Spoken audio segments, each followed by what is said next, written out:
This video is brought to you by the official Flashy Instagram.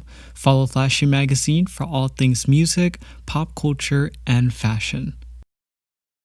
Taylor Swift is arguably the biggest artist of my generation. Throughout her decades-long career, she's won Grammys, shattered numerous records, and has become one of the best-selling artists of all time. Growing up, I always found myself categorizing Taylor with a lot of other teen pop singers, i.e. Demi Lovato, Selena Gomez, and Miley Cyrus. And while all of them relatively sang about the same topics, there was always something so different and appealing about Taylor and her discography. She struck me as just a regular girl who got successful off essentially reading her diary. Her songs have always been incredibly detailed and create a sense of imagery that no other artist could emulate. With that being said, it can be hard to determine which album is considered to be her magnum opus, since if we're being honest, all of her body of works are incredibly well done. However, if I were to pick an album that changed the trajectory of her career the most, I would give it to her 2014 record, 1989. Not only does this album mark a change in sound for Taylor, but it also allowed her to take control of her public image. In this video, we're going to be discussing the making of the 1989 album, as well as understanding how it created the pop titan that we know of today. Let's get into it. Taylor Swift's lengthy career started when she was just 16 years old, releasing her very first country album on October of 2006. It wouldn't be until her second album, though, that Taylor would break onto mainstream radio, with songs such as Love Story and You Belong With Me. After Taylor released those two critically acclaimed projects, some people began to question if Taylor actually wrote her own lyrics. This led to Taylor writing all of the songs on her third album independently without any co-writers. 2 years later, Taylor would come back yet again to prove her artistry, releasing her most critically acclaimed album, Red. This record in particular marked a shift in Taylor's music, with some songs honoring her country roots, while other songs honoring her new love for pop music. While this change in sound proved to be commercially successful, many critics criticized the overall coherence of the album. Was she trying to be country, or was she trying to be pop? Taylor made it her mission for her next project to be sonically coherent, but would still be unsure as to which sound to go for. That is, until she lost the Grammy for Album of the Year to Daft Punk's Random Access Memories. She said in an interview, "I kind of thought we had it, and we didn't. I remember not going to after parties. I went home and I cried a little bit, and I got In-N-Out Burger and ate a lot." It was that night that Taylor knew which direction she wanted to take sonically, deciding it would be a full 80s synth pop sound.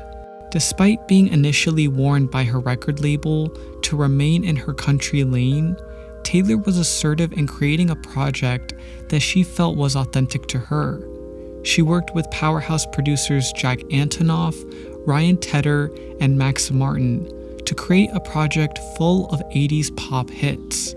From the beginning of the album with Welcome to New York, Taylor immerses us into her world of glossy synths and disco-styled beats. Lyrically, this album was the first time Taylor took control over the media's perception of her.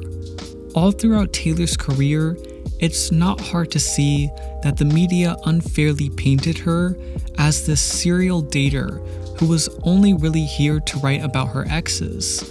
It was a narrative that was extremely misogynistic, yet somehow normalized by the public. Instead of trying to fight back with the media, she decided to use this image as satire for many of her songs. Examples of this include singles Blank Space and Shake It Off, where she at first separates herself from the media's creation and then tells the world she's just gonna shake it off. At times when she's not trying to be satirical, she does a beautiful job of creating dreamlike songs, such as Style and Wildest Dreams. Commercially, this album was definitely a risk that paid off. Within its first week, the album already started to break records, selling over 1 million copies, half of those sales coming from physical copies, while the other coming from streaming. This was a big deal because it proved that Taylor's fans would still buy physical copies of her albums. In a world where Spotify and Apple Music are the easiest way to get music, it definitely hurts the artist's revenue when audiences don't buy physical copies. Taylor was able to avoid that by including extra songs when you buy the physical album. And Taylor also did an insane amount of promotion, which helped the singles take off to catastrophic heights. I remember being 14 years old and hearing Shake It Off all over the radio. It was like Taylor's music had just become a part of American culture. I think it's safe to say that 1989 was Taylor's it moment.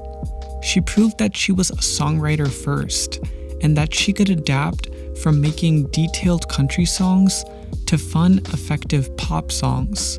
It also marked a change in sound that we would see on later projects, such as Reputation and Lover. But most importantly, I think what this album did the best was it cemented Taylor's legacy and created the pop titan that we know of today. Thank you guys so much for watching. I'd love to hear which album you feel changed Taylor Swift's career the most. If you enjoyed this video, make sure to like, comment, and subscribe, as it really helps this channel grow and allows me to give you guys more content.